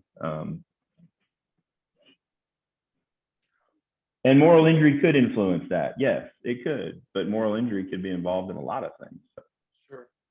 Anyone else want to jump in on things to avoid around this topic when engaging people in conversation? Yeah, one of the things that I've always considered in terms of somebody who is who comes in to explore getting better and healing is, where is the most accurate narrative of what it is they've experienced? And it's frankly autobiographical. It's how they have experienced it, and it's becoming a therapist 101. You have to learn how to join with folks. You have to learn how to connect. And if you're a civilian and never had anything to do with the military, you really need to comprehend and get a working knowledge of military language and the kinds of activities that your respective client will be involved in. Two other things that I think are challenging is of course the issue of spirituality. My training way back when, that wasn't even a topic that was addressed. And the one word that I have not heard in any of the dialogue today is what I think is probably the most important goal for anybody who is seeking, who is in treatment, and that is forgiveness. People who have had moral injury really need to have to be put on that path. And I think it's a therapist's goal to facilitate that, to be a catalyst for that. It's their journey, but you can be the navigator. And the whole concept of forgiveness is rarely ever discussed, it seems to me. And I think that's one of the primary components to wellness and to resolving some of the, the healing that needs to take place as far as people who have been experiencing moral injury. Tony, I was gonna mention this before and you kind of brought me back to it, that, like acknowledging, and Carter, like what you said, like what's keeping you from going from like a 6 to a 3, and something that I've seen is that these veterans come in and oftentimes they feel pathologized, or like we're working from a deficit perspective, like you're here because there's something wrong with you, otherwise you wouldn't be here, right? And that's so treating a diagnosis and not treating a person, right? And one thing that I try to call to attention, or at least get the veteran to recognize within themselves, which maybe doesn't foster right away a sense of forgiveness, but maybe enhances just a little bit a sense of self-compassion, which I think can be a seed that allows somebody to start growing in some forgiveness, is, within the context of a moral injury, like if you're struggling with this idea of right and wrong, is that not an indication that your moral compass is alive and actually working and functional? Like if you didn't care about any of these things, if these things didn't impact you, what would that mean about your connection with common humanity and people, and what it is to be a part of a community, right? Like the fact that you struggle with these things, I think shows your human side and shows how much you are connected and deserve to be connected and can be seen and validated. But from a diagnosis perspective or a deficits perspective, we look at it as something's wrong with me. And I think it's so much different. It's no, something's right with me, but it's just really messy, confusing, and I can't navigate it on my own. I need a community in order to sort that out. Yes. And to be seen and to be understood.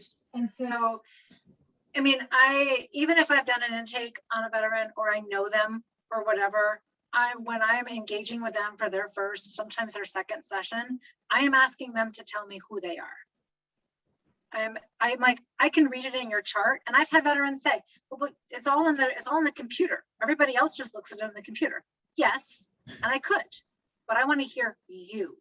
I want to hear who you are. I want to hear what you define as your needs. From a treatment perspective, I need to keep you sober. All right, that may not be your need. Your need may be to get a job. Your need may be to check the box and do X, Y, and Z. Our needs may be the same, but our time frames may be a little different than that. I would love for you to stay sober forever. Are you gonna? No. Do I know that? Pretty sure. Like, that's just real. And that's not to be callous or whatever, but that's addiction and that's recovery. And I'm honest with my people. Recovery is a lifelong thing. Like, we're not going to fix you and you're going to leave and they, boom, here I am, done, all good. And I taught when I'm working with trauma, same thing, lifelong recovery. Like, there are just some things that are a lifelong recovery, and there will be and I compare it to physical therapy. You blow out your shoulder, you blow out your knee, they fix it, you go to physical therapy, maybe. Or maybe you have cortisone shots, or you're working up all of the things until whatever. What I'm doing with you is the same process. I'm flipping the mindset and I'm reframing it to help them be like, oh, so you're not going to just try and fix me. No, because I don't think you're broken. And I tell all my people, whatever cognitive distortions, that's the fancy way. And I'm always about, this is the fancy way of saying it. Here's the real way of saying it. And I'm real. I'm really real. and I won't go there because there's people on here. I don't know who all is on here. I don't think, but I'm really real.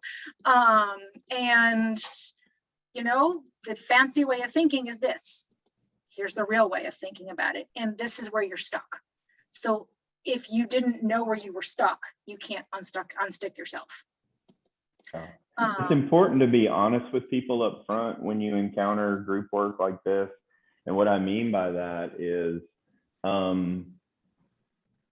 look, you're getting ready to do a deep dive into probably a story of your, part of your story that you've suppressed in many ways. So if you're measuring on a PSL-5, man, they're going to have clearer thoughts, more intrusive. If you battled with high anxiety, it's going to be even higher, right? Don't tell people it's not going to happen, because we're not trying to keep you from being triggered here. This is the probably the goal in moral injury work, really, is to be triggered. More of an exposure type therapy and a narrative approach from my aspect, right? But just be honest. Look, you're going to have it. How do you know that, Chaplain? Well, a lot of data, right? I mean, showing people pre, through, post, and at parts through the therapy, if you were medicating them, you'd be like, man, their anxiety is out of the roof. I gotta, they need something. But at the same time, depressive measures are moving the opposite direction. They're thinking about it, they're experiencing it more clearly, they're having more intrusive thoughts and nightmares about it, but they're finding some place of honor or peace in the experience. And as they go, so goes their mission. What's ahead? A new purpose. There's nobody on this call that would say, hey, my windshield in my car is broken and fractured. I'm just going to drive around with it as long as possible until we're not in grad school anymore. You know what I mean? Typically, you're going to be like, okay, I got to get this fixed. Why? Because you want to see through something clearly. And when people experience moral injury, it fractures their meaning-making system. It displaces it. It sends it into off. And that's not something you can glue, tape. Many times it has to be reformed. It can't go back to the way it was. It's that going back to the way it was is elusive as time heals all wounds. It doesn't exist, right? And so just being real with people and honest with them that, what, this journey is going to be painful, but you're not going alone. I'm going to carry some of this with me too, because that's what we do. We go with each other. And when you experience that type of safe space, probably the biggest limitations I've ever found in a group setting would be 4 combat vets with a male veteran that experienced sexual trauma. And the 4 combat vets were super inviting for this individual. I mean, like if you could create the perfect environment for someone to go through 12 weeks of group work, this was it for this guy who had suffered the sexual trauma, but he couldn't get past the shame of sitting at the table with a different experience. Yeah. Now that's a limitation. Not all people are going to jump in and be invited to that. On the flip side, I had the female veteran who had been raped multiple times by men at the same time. And she asked to be in a group full of men because she knew, and I started crying when she asked me this, because I understand you're throwing yourself in the lion's den because it's what you need for your process. And that is the key. Where can we meet people where they are for their process, even in a group sitting, and make it individual? I don't know how it works, but in group therapy with moral injury, it does. It really does. You have the ability to connect. It's like having, anybody on this call that has children, plural, right? You think, oh my gosh, after the first one, I could never love a child as much as I love that one. And then all of a sudden you have one and you're like, oh my gosh, I can love it even more, right? It's the same way. You just have this sense of connection that supersedes even in the English language to be able to dialogue about it. That's why I love the space. That's why I love working and collaborating in it. Carter, I oftentimes my population up here changes over every 4 weeks. So it's constantly, you get a group and then the group changes and the group changes. So a lot of times, I'll start with, we're just going to have a conversation. I want to talk about, and I'll go to the whiteboard and I'll just write the word vulnerability.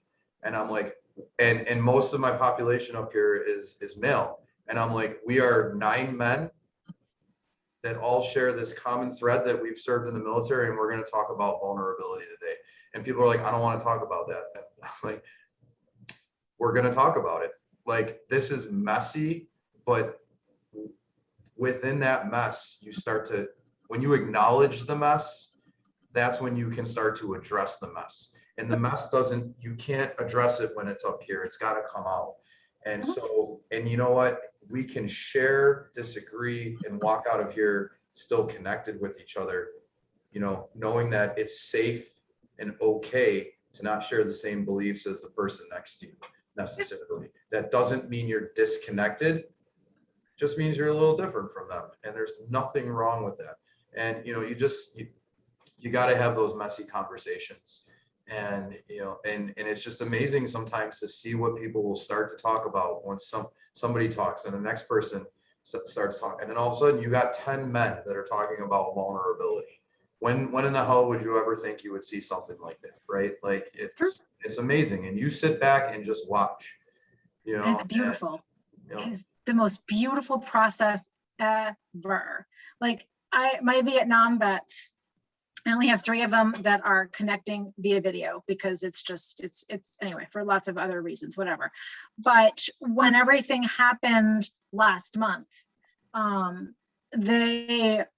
the first time that we could connect, I only see them every other week.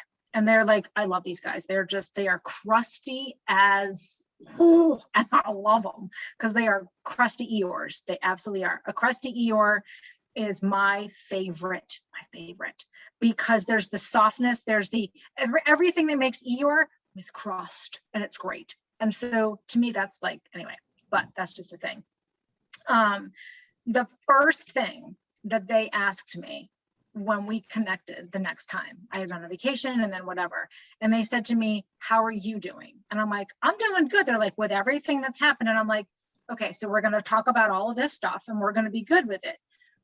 I said, you know, I wasn't deployed to Afghanistan, so my reactions are going to be a little bit different on some level. And I know we'll talk about that in another panel coming, but they're like, well, do you feel like, and so for them, because they're Vietnam veterans, are like, well, tell us, do you feel like with all of this that's happened, do you feel like your service is less than or is unimportant or whatever because of how, of all of the stuff that was coming up for them with their survivor guilt, with their trauma, with my definition of moral injury within this era, if you will. And we talked through it and we worked through it, and they were just like, I mean, they were emotional and they let themselves go there. But I have also been working with these guys since April of 16, and they had previous providers before and previous groups and all of that jazz. And they've done great work, but they will very rarely talk about trauma. They will very rarely talk about being in country, which to a civilian in country is where you're deployed. They will very rarely do that. They will every so often let me pull stuff in, but this particular group, after everything that happened a month ago, was the most healing group for them that I have seen them do in 5 years. Because and it was just, because they're like, but we don't want to feel like this anymore. And I'm like, and I hear that, and I get that. But because trauma is a lifelong recovery, because injury to the deepest parts of you, because you were 18 blessed years old, you have lived with this trauma twice as long, if not longer, than you've been alive, or something like that. There's math in there. I'm a social worker. I don't math. That's just a thing. But you have lived with this longer. And this is all you know, if you will, because it's been your longest experience living with these memories and these traumas and this injury. And anytime that comes up for you, any kind of reminder, anything, it's going to pull all of that, and it's going to be messy. And so we acknowledge the mess in ways in that group that I have been like wanting to address with them forever. And they let me, but they let me because they were worried about me, not them. They were worried about me. And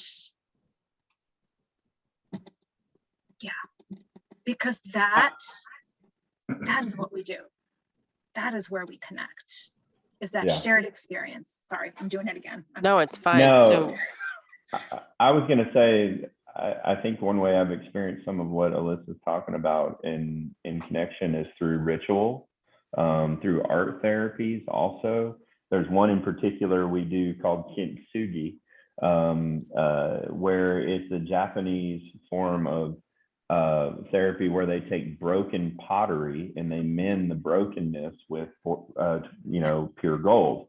Yes. Therefore, making the broken pot more valuable Yes. than one that had not been fractured.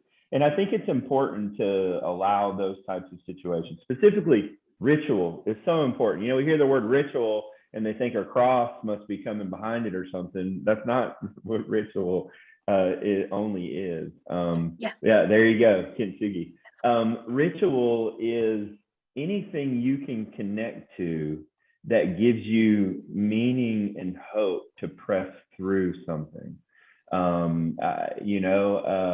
When I think about ritual, I think about a group that I shared where all of the veterans wanted to go together with, they decide how they want to close out the group. I don't have some defined way. Some people like, it's what's meaningful to them. We're talking about language here. What's meaningful to them, not what's meaningful to me. Hey, we can do a balloon fly or put your last thoughts, but they decided they would like to go with one of their group mates to the grave of their friend that they hadn't been to.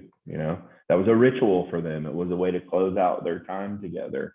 And so I think that most people would agree that unmarked graves usually stay unmarked because people don't want to deal with what's buried there or discover it, right? And when you find graves that are marked, it doesn't mean that they don't, pain doesn't exist from the experience. It just means that it is something that is being processed or has been recognized and is something that they are working through or working with, or whatever language you want to use there. Some people need to reclaim, redeem, restore, there's a lot of different words. Honestly, as a chaplain, I think I never want to encounter someone with some predetermined journey I think they need to go on, Right. which is very stereotypical of most people that encounter a chaplain. Oh, here's the chaplain, you know what I mean? They're going to lead me to Jesus. I'm going to get saved now. No, that's not what I'm talking about. It's actually something quite deeper than that. And I think people that have to force that type of thing on someone, maybe they're doing it more because they're not secure with who they are. I want to step in the space and help the individual. And so art therapy, integrated work, looking at things like ritual, diving into awesome grief support work, books. Dr. Alan Wolfelt, I think he's got a book on grief on everything. But just some of those pathways to educating yourself around loss, I think is a great way to step into helping anybody.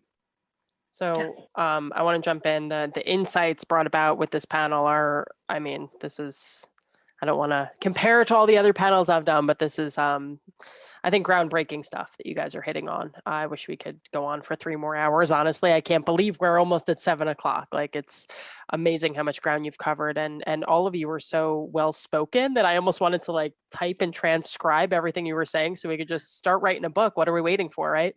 So this is really helpful insights, and there are so many providers on the line, and we couldn't do this without all of them. So I'm sorry we couldn't address all of these questions that have been pouring in throughout the last 2 hours, guys. I really appreciate everything that you've been typing. I've been trying to keep track, and I know we haven't addressed nearly all of it. But before we close out, Tony and Brent, I just wanted to know if either one of you had any final thoughts on either recommendations for working with moral injury or things to avoid, or just anything over the last half hour that's come up that you wanted to chime in on before we close out. Well, one of the questions that I think should be we should make an attempt at answering is how do we know when we've succeeded in treatment? What are the symptoms of having succeeded? And I'll leave that to everybody else to answer. I don't know. I do, but I don't.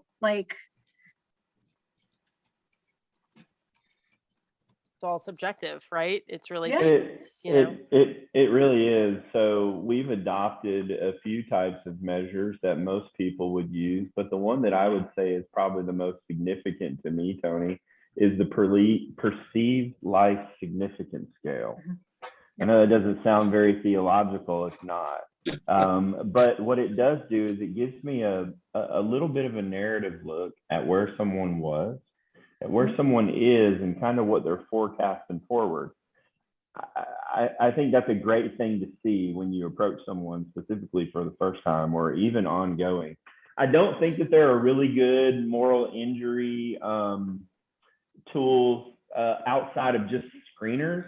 I think really when you look at something like a perceived life significance scale, it's more geared towards, you know, that. But, you know, it's so new, right? It's so new. What do you use? Do you continue to use the language that's always been used or adopted so that you can fit into a space?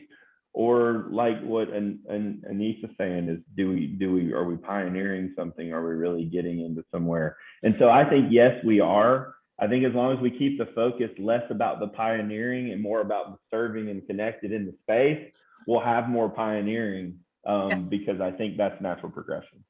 Yes. I mean, there's a question on the PCL-5, the PTSD checklist, that asks about hypervigilance and all of that. And so when I'm doing trauma work and they're saying 4 all the damn time is how I frame it to them. And I say to them, I am, as a clinician, I am perfectly fine with this number always being a 4 if your quality of life has gotten better when we are done than at the beginning. If you are going out, if you are going to the grocery store at 2 o'clock on a rainy Saturday, and you can be in the store for 20 minutes and you couldn't do that before, and you're still a 4, I'm happy. I am doing cartwheels, and I don't do cartwheels. Like, so I think that your subjective perception and that scale, I'm gonna have to look that one up, but like, if their quality of life has improved, yes, that is success. Yeah, and I'll come back to don't measure your life in a scale of numbers, like it's experiences. Like, just get out there and live. Yeah. You know, like if we get bogged down in too much of that, then, you know, like, yeah, for us behind the scenes it makes sense, but for them it's about living. And you know, I try to make the focus in the session about them and administer the scaling outside of like a therapeutic environment. So Mike, I can't help but feel like with the young macaw woman, you know, she acknowledged the injury, she went through the ritual, she went through the healing process. To see her up dancing again, then I would know, okay, you know, we're there, she's there. Yeah, she might still be in pain. She very well might still be in pain, but she is living her life despite the fact that pain exists. That's natural. And learn some really important things that have, you know, added to her wisdom, her resilience, her, you know, added to her as a person, for sure. So I don't know, Brent, maybe I'm too Pollyannish, but I really do believe that people can achieve a measure of self-forgiveness, or can forgive a perpetrator, somebody who has victimized them. I think that is, you know, a human potential that we need to tap into from time to time, or at least pursue. I once had a client that was nearly murdered, and her position was, I'll be damned if I want to be a victim. I want to thrive in life. I want to thrive. And that was an epiphany for me in terms of how I chose to be a therapist. And I guess I'm still kind of cup half full about that sort of stuff. And I worry sometimes that we tend to focus on the pathology of a given diagnosis or whatever, or the symptoms, rather than looking at what the symptoms of wellness are, or improvement in quality of life, defining what quality of life is. That's where I'm at. So Tony, thank you. I'm gonna hold off everyone else here, and I want to pave the way for Brent to give us his final insights here.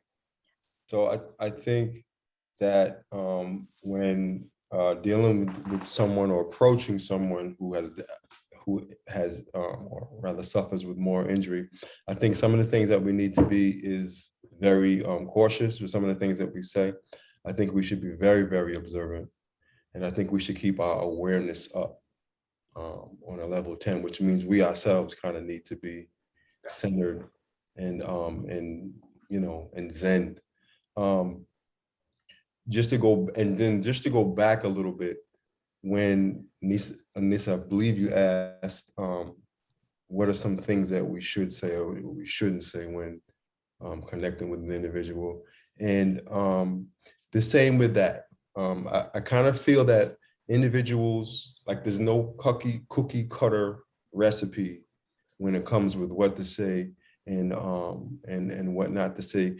And so the same there, keep your awareness up, right? You look for verbal cues and look for nonverbal cues.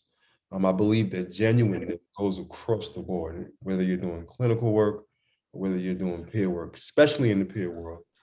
It's that genuineness that and the transparency that's like key ingredients to getting through to individuals. And then there's that trust piece, right? I don't think there's any relationship in the world that doesn't really work well without trust.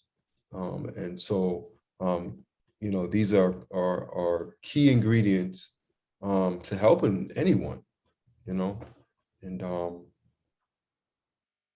yeah, and making workshops like this, Yes. where you get some information, right, on what to do and what not to do, right? Because we have to be educated, and I know that some of us who are in this workshop are veterans, and I know some of us are not. I'm talking about everybody who's in the room right now, and so we have to. It's a learning process. That's why I love being a part of these presentations, and I hope they can continue, because I feel like it's good work, because what we're doing is we're bringing information. How many people here? There's 306 people here. If 100 of them touch somebody, Amen. right? And if 50 of the people that the 100 touch somebody, like, this is great work. I love this work on this level, and so I just hope that it continues. So we covered a lot of sensitive ground, a lot of comments, a lot of questions. Panelists, I mean, give you guys so much credit for being what Mike referred to before, vulnerability, right? You were vulnerable, and you use that as an educational tool. And I can't thank you enough for putting yourselves out there and agreeing to do this. Anise, can I make one point on that? And I think what you just did there is an act of validation that you can give any other person that shares their story with you. Thank you for sharing the gift of giving a piece of yourself to me, because that's what our stories are. That's what people's stories are. They are parts of them. And if somebody's willing to give that to you, you should thank them for that, because that is one of the most meaningful gifts somebody can give you, is insight into who they are, openly. It is a sacred trust, and it's an honor to share space. Like, it is. And like, I leave trauma sessions and I'm exhausted with my patients, because I feel I walk it with them, and I don't have to have had the same military experience as them. And I don't, because it's mine, and Mike's is his, and Carter's is his, and Tony's is his, and Brent's is his. And Dr. Hunt, I'm assuming, probably, maybe incorrectly, that you're a veteran as well. I don't necessarily know that because it's not in what I can see on my screen, but if you are, then yours is yours. And I think that's one of the most important takeaways, is not to assume that you know your veteran's experience because you've heard it, or, well, I've done this for years. No, stop. Stop hard, hit the brick wall, and start again. You do not know their experience any more than I know yours until you tell me, until I sit with you in a space to learn. Sorry. Yeah, no, and hopefully to that note, we could do more of these. We're definitely looking to. And Amelia, thank you for putting this together. Amelia did drop the survey into the chat box. She also will be sending them by email to everybody. So you do get credits for this wonderful experience as well. So unfortunately, we do have to close. Brent, do you have it in you to close us out? Which way? You know which way. I'm not home. You're not home. Okay, no worries. You should know by now, Brent, that this is how Listen, you have to close this out. You should know. Don't tell me you can't do this a cappella. Come on, Brent. What would you like me to sing? Something soulful. That's the topic, right? Something soulful. All right. You are so beautiful. Yeah, yeah. To me. Can't you see? You're everything I ever hoped for. And you're everything I need. Oh, you are so beautiful to me. Thank you, Brent. You're amazing. Thank you. Welcome. Thank you. Amelia, do you want to jump in? Thank you, Brent. I mean, I certainly am not closing in the same manner, but I hope that CEs are in some way exciting as well. And I'm just gonna reiterate that everyone who attended will receive an email shortly with the program evaluation link to be completed by this upcoming October 1st, which is Friday. And just thank you to Anissa, thank you to all of our panelists, and thank you to everyone who took time out of their day to listen to this panel with us, inform themselves a little bit more, and be a part of the community of the Veterans Mental Health Training Initiative. So thank you, everyone. And I hope everyone has a great night. Bye-bye. Bye, everybody. Take care, everybody. Stay healthy. Thank you for joining us. Good night, everyone. Have a great week. Stay safe. Take care.